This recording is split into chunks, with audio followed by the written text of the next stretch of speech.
Welcome to the instructional video for engaging students in community meetings. This is staple number 5 in the mutual space.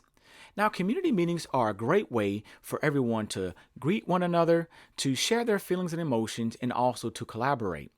A lot of information can be shared and gathered in these meetings, and it can support both the teacher and the student to learn more about these experiences both in and outside the classroom.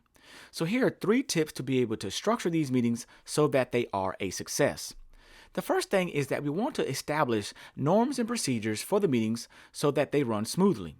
So expectations during the meeting, what are we going to do when somebody's talking or presenting? How are we going to sit? Are we going to sit on the floor, or are we going to sit in chairs? Are we going to sit in a full circle or a half circle? These things again are important to establish so that everyone knows those expectations up front. Secondly, when are we going to have these community meetings?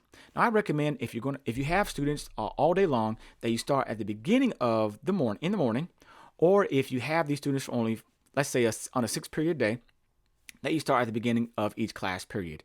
Again, that way you capture that information at the start, and you also may be able to use that in your lesson as you're going throughout that particular process.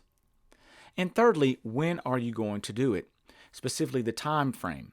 So I suggest 5 to 10 minutes. Now again, this may be adjusted based upon how many students you have or the topic that you have at hand. Again, it will be adjusted.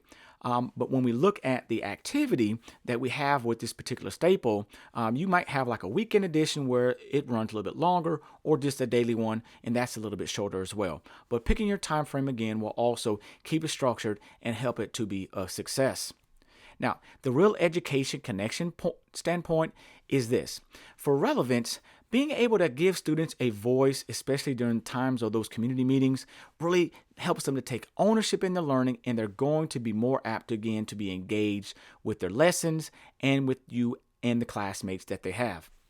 The empathy connection is it allows you as a teacher to listen to the perspectives and the experience of the students. And again, you can take that information and use it to enhance a lesson or some of that background knowledge that you would be able to incorporate again during that lesson. The action is that if a student expresses that they're struggling or that they're excited about something, again, it can help you as a teacher to help them and support them in their learning. And finally, building that lifelong connection is important because when students have a voice in the learning and they feel that the teacher is listening to them and even their peers, they're more apt to have that growth mindset and know that they can do anything that they put their mind to. Of course, with this particular staple, there is an activity with a script that will allow you to be able to set it up, to do the activity, and then also to follow up.